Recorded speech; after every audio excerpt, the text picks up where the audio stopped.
there were plenty of things Russia could do to make life very uncomfortable for the Anglo-Americans in case of some kind of attack. And just the fact that the Russians, RIA Novosti was, for example, one of the big sources for these things like Operation Bite, which was the attack on Iran planned for Good Friday, April 2007, and similar things. We also had the visit of Putin to Ahmadinejad in October 2007, which was pretty much at the height of the danger. So there was a deterrent effect by having a strong leader like Putin in power. Now you have Medvedev, Putin. This is no longer functioning quite so well. Another big thing, Petraeus, the fact that the Obama counterinsurgency around McChrystal failed, and now we've got Petraeus, Bush's general, the king of the neocons, the probable neocon candidate for president in 2012. His power has become immense in the bureaucracy. And if you look at the literature, you'll see that the Central Command under Petraeus planned an attack on Iran to the point where they now consider this plan to be mature, right? If you read this essay that I've written, people say, yes, the CENTCOM has now put it all together. We didn't really have a plan in the past, but now we have it because CENTCOM did it.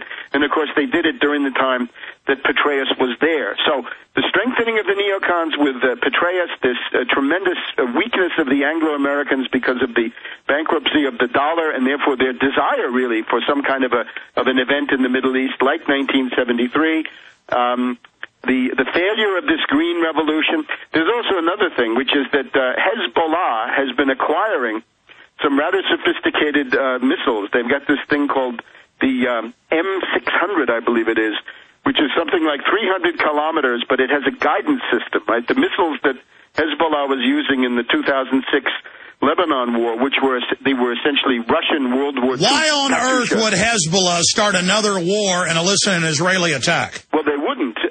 This is part of a deterrent system. In other words, you can think of Hezbollah as a kind of an aircraft carrier for Iran close to the Israeli border, and they're able to deliver this deterrent. In other words, there's already a situation of conventional deterrent. So Iran has pushed ahead with an array of 4 or 5 new medium-range and intermediate-range ballistic missiles, the Shahabs and others, right? We could go through the names, but they're there.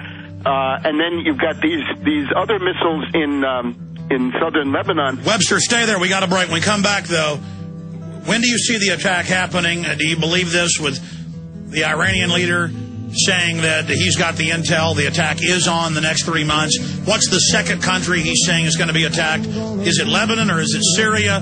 Stay with us, Webster Tarpley. Our last segment with Webster, and we've got his excellent articles up at Infowars.com and PrisonPlanet.com, like this one. China surpasses U.S. in energy consumption, while the Malthusian crackpots of the Obama regime fiddle with cap and trade. That's at Tarpley.net. Webster, do you agree with Ahmadinejad that it is green-lighted, it will happen in the next 3 months, or is he being made to believe that? Is there any way to avert this? When is the attack on Iran coming, and what will the aftermath be?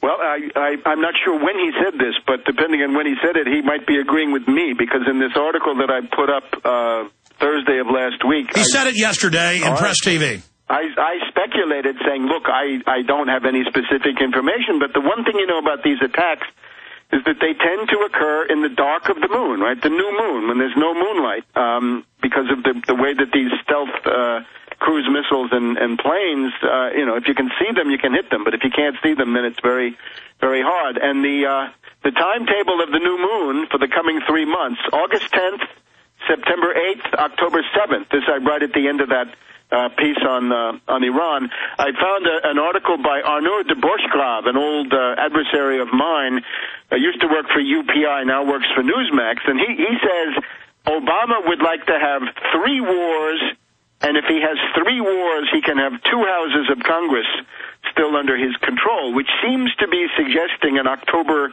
surprise. So if you look at the October 7th date, I have no way of knowing, right? But that could be a good guess, or maybe not. I don't know.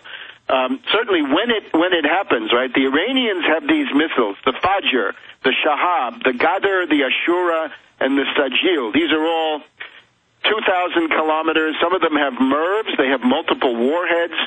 And they've got more than 12,000 anti-ship missiles as well. Yes, they do. And the part, however, on Israel, what I'm concerned about most is the ways that this could now go nuclear, because there are such ways. A guy writing in the Asia Times speculates that if you had Hezbollah firing, first of all, this spray of tens of thousands of Katyushkas that they have, the Russian World War II vintage, and putting among them these medium-range ballistic or short-range ballistic missiles that Hezbollah now seems to have, maybe 100 or 200. And if the Iranians were firing their conventional missiles at the same time, they might be able to overwhelm the Israeli defense system. Now, the Israelis have an ABM system, which is layered, and it's Iron Dome at the bottom, then David Sting, then Arrow, and then the U.S.-made Patriot. But, again, this is subjected to a complete barrage, right, salvos that are simultaneous. Well, how are they going to sell preemptively attacking Iran, then Iran fires back, and they're going to decry Iran fighting back? I mean, this is insane. Well, naturally, they'll do two things. If Iran strikes against Israel, they'll demonize that, of course. And if Iran strikes against U.S. bases, say in the United Arab Emirates or Saudi Arabia or Iraq, they can demonize that. And we know Iran does have sleeper teams everywhere. Here's the other thing. Some time ago, and I cite this in that article that you mentioned, the scenario for U.S. encirclement in Iraq it depends on this route Tampa, right? There's a very long supply line that goes from Kuwait City to the Baghdad region. All of those other countries, everybody else, 35,000 NATO and other foreign non-U.S. troops have all left. If you had a decisive effort by the Iranians together with Muqtada Sadr of the Mahdi army to cut route Tampa, to cut that supply line, that could become very critical.